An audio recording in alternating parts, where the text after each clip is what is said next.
bodybuilder is unique. That is why, in order to be a master bodybuilder, you have to learn the art of instinctive training. You have to know exactly how to finely arrange your routines and methods to bring out the best that's in you. And you can only do that if you understand all the Weider principles. They've been created to take you from the beginning stages to the intermediate stages and to the advanced stages of training, carefully, avoiding injury and avoiding pain. By mastering these techniques, these principles, you will become a master bodybuilder, know exactly what to do, exactly when to apply it in order to get the most out of your training. The Weider system is really a compilation of all of the different factors that take place in a gym for exercise that affects the body. And these different principles compiled are sort of the indexing of how to systematically approach the principles involved in weight training. When you first start bodybuilding training, all you have to do is stick to the basics and you'll get plenty of results. But the more advanced your physique becomes, the harder it is to see any further progress. This is called the law of diminishing returns. So, if you're already working as hard as you can, simply trying harder isn't going to get you anywhere. This approach only leads to overtraining and potential injury. Instead, you need to train more effectively to figure out ways of getting more results from the same amount of effort. You need to learn to employ as many advanced training principles as possible. Inventors are always trying to come up with new exercise devices that will increase the response of the body to exercise. However, what has allowed modern bodybuilders to develop such fantastic physiques in the past several decades is the realization that the real advances are to be found in the software. That is, exercise technique rather than the hardware. These advanced training techniques, the best examples of which are Joe Weider's intensity training principles, operate like a super efficient computer program which stimulates the maximum response possible from the muscles of the human body. In Tape 2, we dealt with the variety of basic bodybuilding techniques, including how progressive resistance training really works, how to organize your workouts into reps and sets, how to use variations of the split system to increase training intensity, why free weights should form the basis of your bodybuilding training, as well as a variety of other specific training principles designed to help you get the most out of your bodybuilding workouts. In Tape 7, we explained the basic principles involved in training for mass and power, such as the need to train with heavy weights, how long to rest between sets, what exercises to use to develop maximum size and strength, how to generate power using compensatory acceleration training, and how to cycle your workouts to gain maximum development with the minimum risk of injury.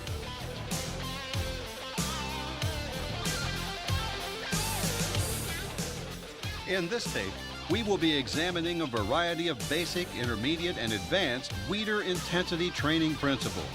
Some of these principles involve basic muscle function and should become a part of every one of your workouts. Others involve training techniques that you'll find you use only occasionally in your overall training program.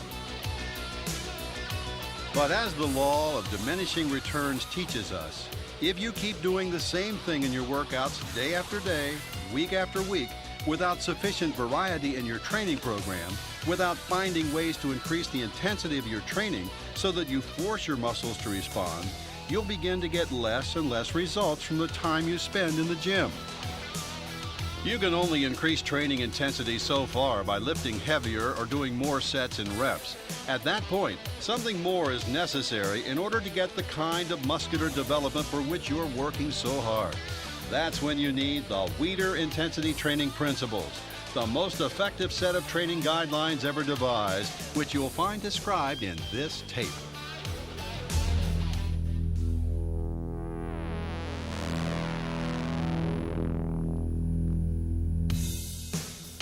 range of motion involves training a muscle from a position of full extension continuously through to a position of full peak contraction and back again. With certain exceptions, such as power training, for example, this is how to ensure the fullest possible development of the entire muscle.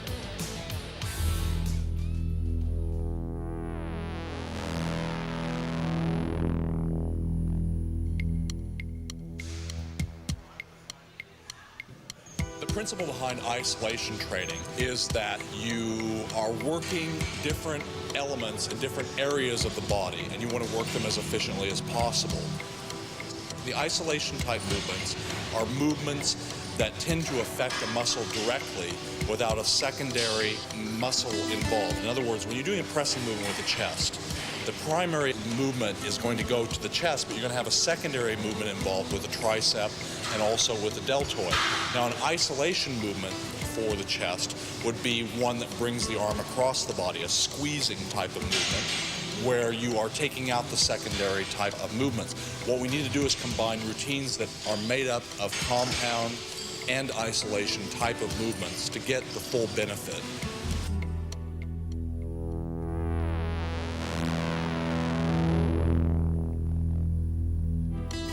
You achieve continuous tension by feeling the resistance of the weight continuously and smoothly throughout the entire range of motion during the negative as well as the positive part of the repetition, lifting and lowering the weight without jerking or dropping it or using inertia to help you swing it up. When you're training, for example, if you're doing bent over rows, throughout the movement, you keep the tension on that body part, so you never really lock out, because a lot of times when you lock out, you can stay in that position for quite some time. There's no pain there. So what you want to do is keep the tension on that body part.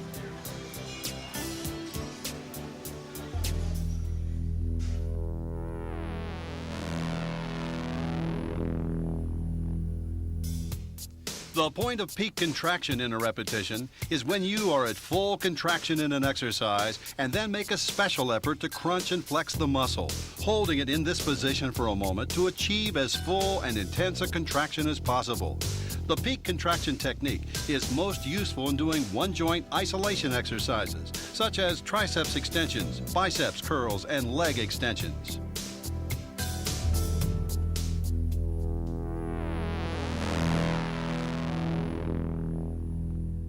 Negative repetitions are when you lower the weight at a controlled movement. You don't just bounce the weight or jerk the weight. The movement down is just as important as the movement up. You're hitting the muscle both ways. So say, for example, you see a lot of guys bench pressing. They just bounce the weight and jerk it back up. Always keep it smooth. That downward motion is just as important as pushing it up. It's just as important because it stresses strength and muscular definition in the muscle.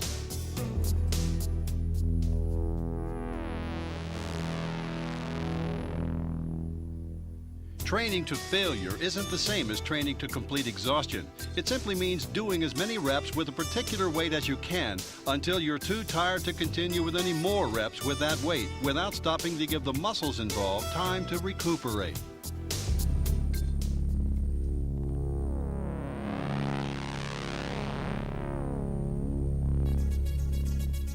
Eclectic is a word meaning to borrow from diverse sources. The eclectic principle teaches that to develop a complete bodybuilding physique, you need to use a variety of different approaches to training. Heavy training and quality training, workouts for mass and for detail, two-joint power exercises, and one-joint isolation movements.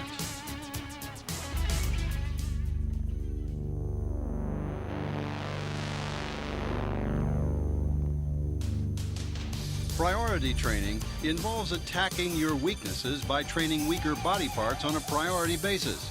You do this by training your weaker body parts at the beginning of your workout cycle, when they are fresh and strong, at the beginning of your daily workouts, and of course, by increasing intensity using a variety of other Weider training principles. I suggest if you have a weakness that you try the Joe Weider priority training principle. If you have weak calves and when you go into the gym and it's, calf day, start with calves. You know, train them first, blast them. Start with your weak body part. That's the only way it's going to get better. If you start with shoulders or back or whatever, by the time you get to your calves, you're not going to probably put as much into them as you would have if you would have started with them. If we had a chain and every link can hold 1,000 pounds, but one link can only hold 1 pound, what is the strength of the chain? 1 pound. It breaks at the weak link. So you want to work that weak link or that weak body part first, or at least at the beginning of the workout, so you won't negate it and let it fly by. When you first begin working out with weights, it makes sense to follow a basic standard program of training until you see how your individual body responds to bodybuilding workouts. But everyone has strong and weak points in their physical makeup. There never has been and probably never will be a champion with an absolutely perfect physique. Some individuals will notice that they've inherited genetic weaknesses. Perhaps certain muscle bellies are too short to be developed easily, or particular muscles are naturally more developed than others. Or as you continue to work out, you'll find that some body parts respond and grow easily, but others seem to resist getting bigger and stronger no matter what you do. In either case, when a weak point develops, you have to make some adjustments to your training, or else your strong points will get stronger and weak points weaker, and you'll never develop that balanced physique you're striving for. To avoid this, it makes sense to train the muscles on a priority key basis to attack your weaknesses. How is this done? First, you need to train weaker body parts at the beginning of the training cycle when you're the most rested.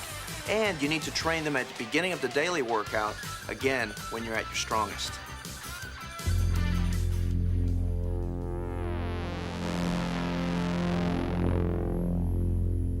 Another way of increasing the responsive muscles to training is by giving them unfamiliar movements to do, or forcing them to perform movements in unfamiliar ways.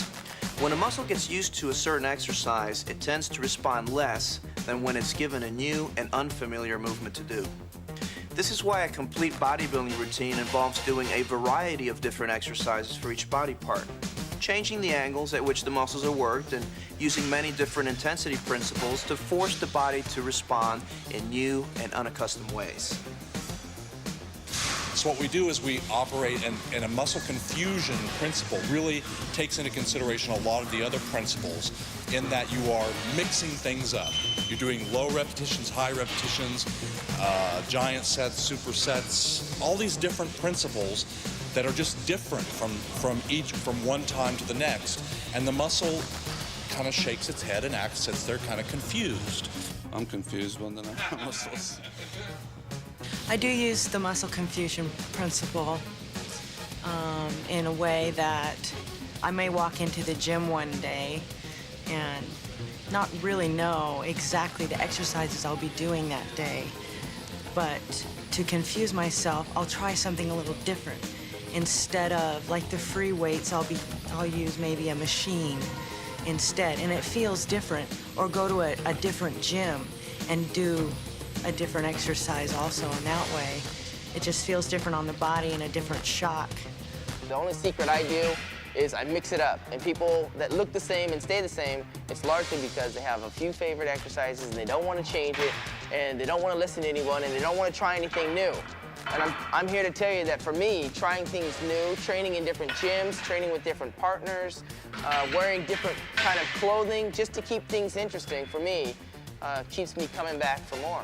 And I think by hitting it from every angle with every kind of exercise makes it interesting and it makes it fun, although it's work for me. The only secret really is variety.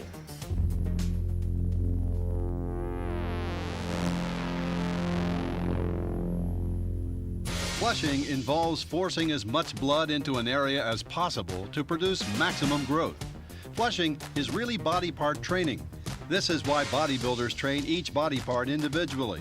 When you train forearms, for example, doing several different exercises for this body part alone, one after another, hitting both the flexors and extensors without working any other body parts until you've totally bombed and blasted your forearm muscles, you are using the flushing principle to pump these muscles as full of blood as possible to generate as much growth and development as you can.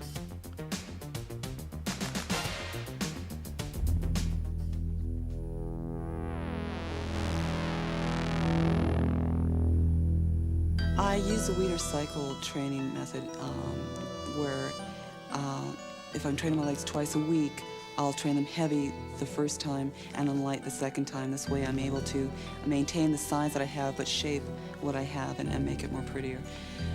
So the first day I would do my bulk exercises, which are the squat and the leg press, and on my lighter days I would do my shape exercises like my leg extensions and lunges.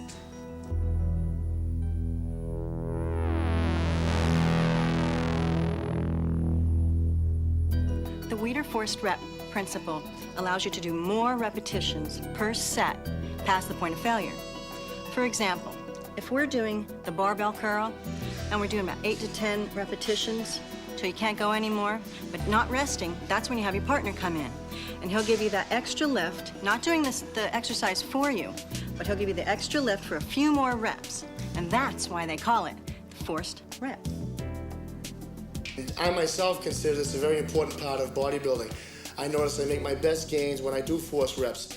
I try to envision, I don't put a mental block in my mind where I have a number where I say I have to stop there and I can't do any more. I get to 10, if I can't do any more, my training partner will come in, we'll bang out 5 more, my muscles will be throbbing, the blood will be going to the muscles. It's an incredible rush. I will ask for some help towards the last 2 weeks because I need to do that extra little bit. I may not be able to do the 15 reps like I should, and I'll need that help. Force reps is something you should work your way into, though. It's nothing I would jump into because a lot of people are not really familiar with, the proper way of handling the weight and manipulating the weight up for you so you don't get hurt. It's very easy to get injured doing force reps. It's easy to tear a muscle.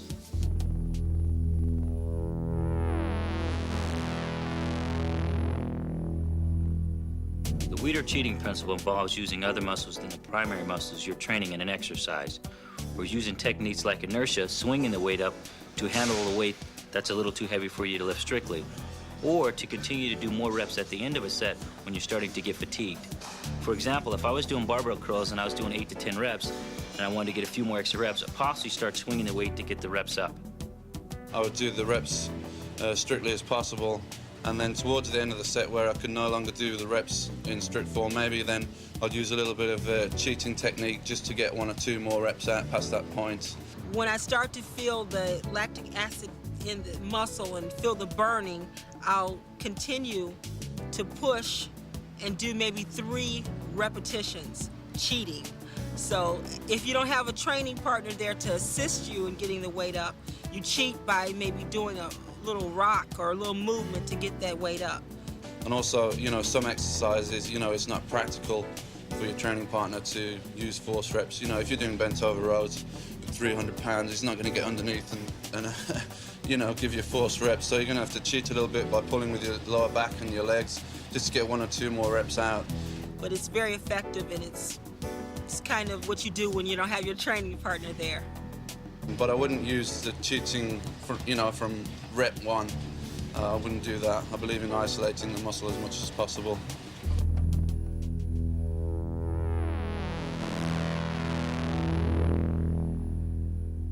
Sometimes I like to do partial reps. For example, if I've done a couple of sets with full range motion, I'm really exhausted and I can't do a full range motion anymore. But I still can do like partial reps to exhaust every muscle fiber I got left.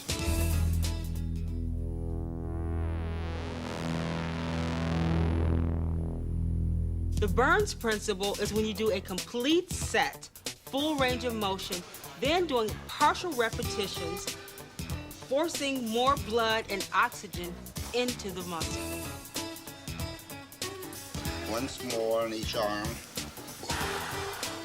That's it. I'll do 4 short little burns, halfway up. That's it. That's it. Halfway up. That's it. Turn your wrist. That's it. Get the bicep up. Get that peak. That's it. Turn your little finger towards your shoulder. That's it. Once more with this arm, and you're all set. There.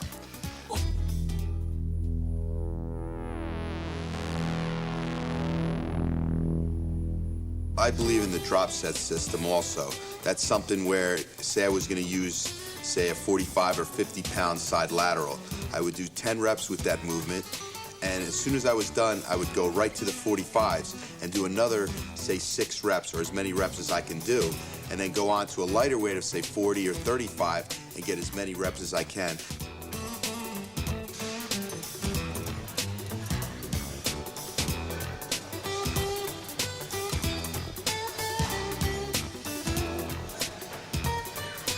So you're fully like getting every fiber of that muscle, you know, activated. If you're just using a heavier weight, you could still get more activation of that muscle, but you can't do it because you're just not strong enough. So you go to the lighter weight and just keep going on and on so you really just get that muscle blitzed.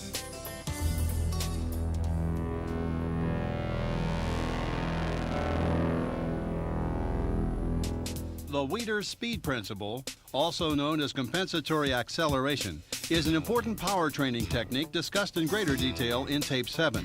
Compensatory acceleration involves accelerating a weight with an explosive movement rather than lifting it at a specific continuous speed. Explosive movements performed using free weights and relying primarily on two-joint exercises recruit large amounts of white fiber and are ideal for the development of maximum mass and strength.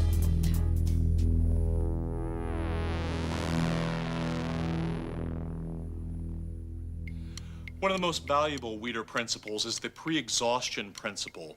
Basically, the concept behind this particular principle isn't to overload the muscle where one exercise would not necessarily take it to its full workload. What we're going to do is we're going to combine a single joint exercise along with a two-jointed exercise. For example, if you're working your chest, you would start with, let's say, a fly movement, which would only involve moving the weight across the body, and the only joint movement would be at the shoulder. Now, what that does is it saves the secondary muscles of the triceps and front deltoid, and they still have strength to go. So once you go to exhaustion on the fly, you'd move immediately to a set of, let's say, bench presses, and you would do these presses calling on the fresh secondary strength of the tricep and front deltoid and further exhaust the pec muscles. Now, combining these two exercises together is going to give you a really effective overload and is a valuable principle in the whole realm of the Weider system. Sometimes I like to use pre-exhaust on larger body parts. For instance, let's take legs. You know, when you're doing squats, if you do squats first in your leg routine, you tend to really reach failure because your lower back's going to be giving way, your lower back's going to be failing, because it's the weakest link in your body when you're squatting. Your lower back's a lot weaker than your legs, so when you're squatting, your lower back's going to give way and you're going to have to stop before you've fully worked your legs. Now, if you was to isolate your quadriceps first with leg extensions and then go into squats afterwards, you'd find that your legs or your quads are giving way first before the lower back because they've been pre-exhausted by the previous isolation exercise. So that's the principle behind that.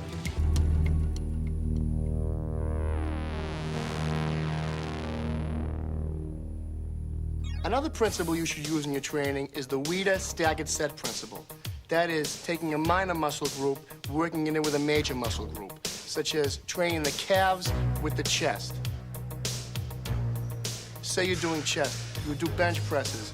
You do a set of bench presses, immediately after that set, stand up, do a set of standing calf raises.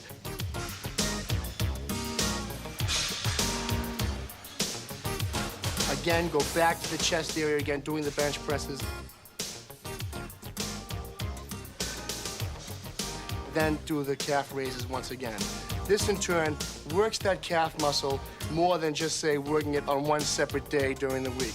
You do the calves because you know the calves is a dense muscle tissue. Along with the calves, you say do the forearms and the trapezius muscles also, because those are very hard muscles to grow, hard muscles to work. So you would incorporate different exercises on different days.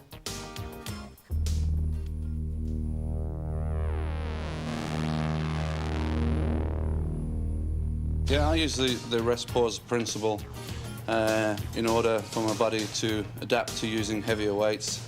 What I do, I take a basic exercise, you know, like a heavy pressing exercise or something like that, for instance, bench press. And I'll get a weight that I can only manage maybe 2 or 3 reps with the weight. I'll do 2 or 3 reps, and I'll put the weight back, I'll put it down, and I'll rest maybe 15 to 20 seconds, something like that. And I'll take the weight again, and I'll do another rep. I'll put the weight back, I'll rest maybe 20, 30 seconds again, and do another rep. And that way, I'm doing a set of, you know, 5 or 6 reps with a weight that I'm not used to, but I'm breaking it down. And that way, you know, get used to handling the heavy weights, and it's a different kind of overload. Again, you know, to shock the body, to make it accommodate, instead of doing the same thing all the time.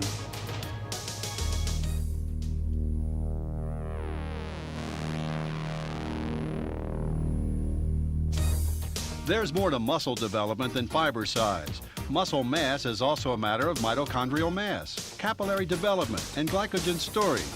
Heavy, low-rep training hypertrophies fibers, but higher rep endurance-type training is what bodybuilders use to develop these other components of muscle size. And including both types of workouts in your bodybuilding program is called holistic training.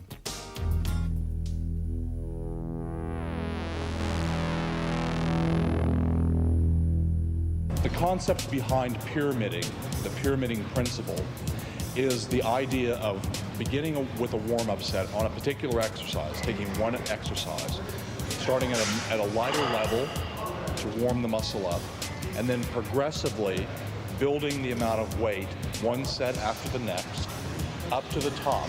So in other words, it's sort of, if you think of it as a triangle, you're beginning at the, down here, at the warm-up set. The next set is sort of up higher in weight. The next set is up higher and up higher until you get to the top. And then if you want to do a full pyramid, you go back the opposite way. You lower the weight, lower it a little more, lower it a little more.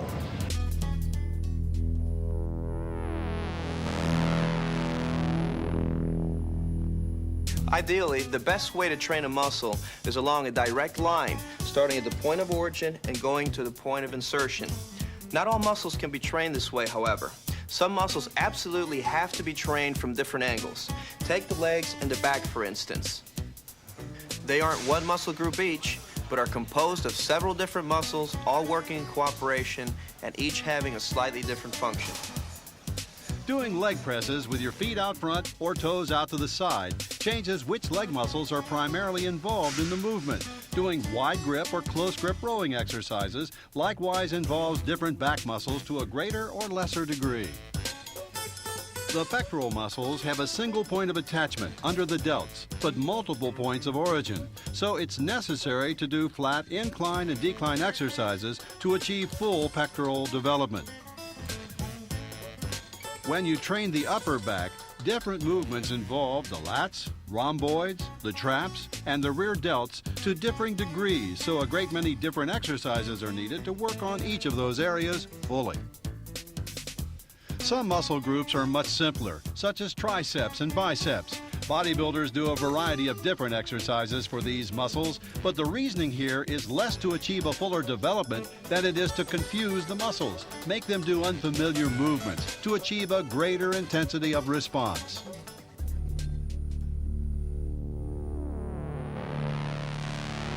Supersets are when you train 2 exercises in a row without rest. Trisets are when you train 3 exercises in a row without rest. Giant sets are more than 3 exercises in a row without rest. Their advantages to training this way is that you can increase the intensity without increasing the duration or the weight. And say you're doing a superset, you want to combine, like for one muscle group, you do say flies and bench press together. You overtax the muscle without doing an extra amount of weight by doing 2 movements for one muscle group. If you wanted to train a superset for 2 muscle groups, you might want to do like a barbell curl and a tricep push down. You can increase the intensity again without increasing the weight or the duration. I love supersetting, especially pre-contest. It's fast, you know, it's intense, and what happens is it's a different way of, instead of giving the body rest, you move between 2 exercises. Let's say, for example, if you're doing curls for the biceps. You might do straight bar curls, and then immediately when you're done with the straight bar curl, you'll pick up the dumbbells and then go and do 10 repetitions with the dumbbells. But you have to make sure that the weight is something that you can control, still having good form, and being able to do somewhere between 10 and 12 repetitions per exercise. It's great. It's a great principle. Supersets I do use right before competition, probably the 4 weeks before a contest, and I'm doing that constantly the 4 weeks. Supersetting opposing body parts.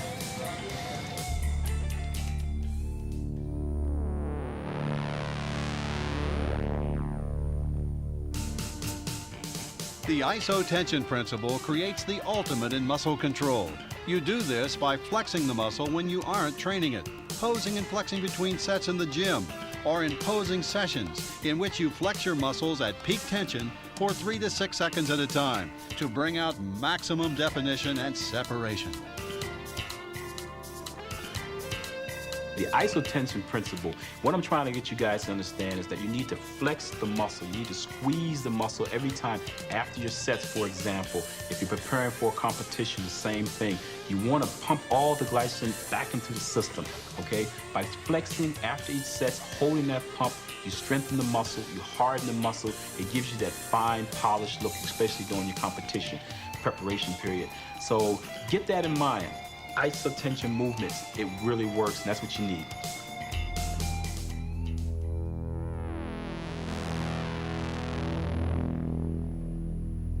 One of the most basic principles overall in bodybuilding training is to feel the muscle throughout the entire range of motion on the exercises, and to concentrate on the feel of the muscle and not on the weight.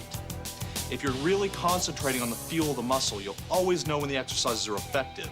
And you'll also know when you're cheating yourself and when you're not making the exercises as effective as they can be. One of the most misunderstood aspects of bodybuilding training is how precise and controlled the exercises need to be. This takes total concentration, keeping the mind in the muscle at all times. Think about the muscle, not the weight. You should be totally aware of how the muscle feels at all times. Keeping the mind in the muscle is the philosophy behind a great many of the Weider training principles. Continuous tension, feeling the resistance throughout the entire range of motion. Peak contraction, experiencing a full contraction of the muscle at the top of each rep. Full range of motion, consciously working the muscles involved from full extension to full contraction and back again. To be effective, each bodybuilding movement should be done as precisely as any other sports technique. Bodybuilding is ultimately about muscle control, and there's no place in the gym for people who simply want to throw weights around.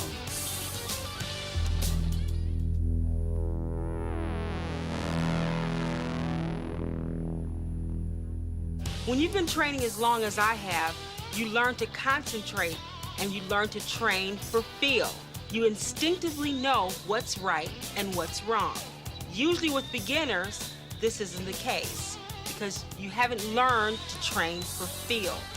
For a beginner, what generally feels right will be whatever kind of workout you're already used to. For example, many athletes coming to bodybuilding from other sports like to feel athletic in the gym, training too fast, too aerobically, going too much for a pump, and therefore not building muscle effectively.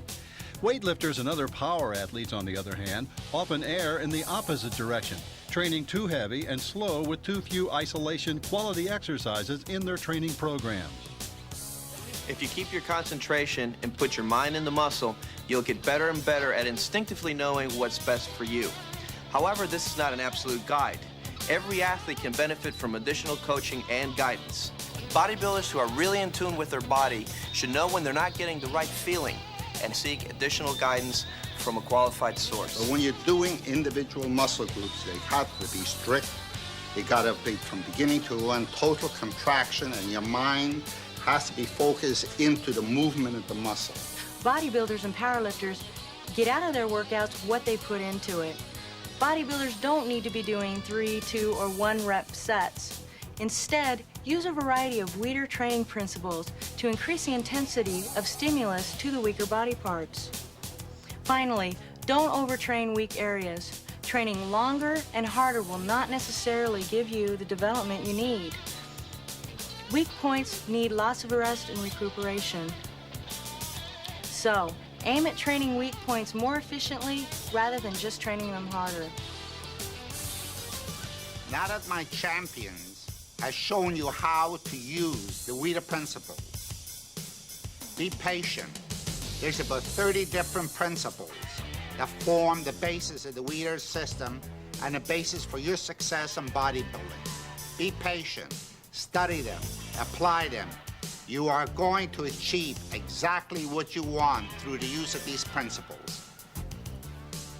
In tape 10, we'll deal with the finishing touches and how to use belts, straps, and other training aids, stretching as well as warming up, the basis of sports medicine, everything you need to know to train safe and to train smart. Give yourself a year. Don't give yourself 3 weeks. Don't give yourself a month. Give yourself a year and find time, whether it's waking up early or coming in the gym after work. You know, you can do it. There's enough hours in the day, and it's all about just being dedicated. So I recommend that you get up off your butt and get in the gym. I know that I look good and I'm in shape and that I'm in control of the situation. And you can feel that way too. You just got to get to the gym. Whether you're 12 years old or you're 80 years old, your health is going to improve, your appearance is going to improve, you're going to feel better about yourself. If you want to look like this, you can look like this. It takes years and years and years. But I guarantee in 3 months, pick up some weights and you'll see a definite change in your body. Don't monitor your progress based on the people you're around or the pictures you see in the magazines. Monitor your progress based on your commitment to your diet, your commitment to your working out, your intensity levels, and what you see in the mirror. There's no other exercise or anything out on the market that you can compensate and get the same look that you'll achieve in the gym by lifting weights. It just won't happen. I don't think there's any better time to do it than to do it right now. Opportunity is knocking, and procrastination is the great thief of opportunity. You can take that to the bank.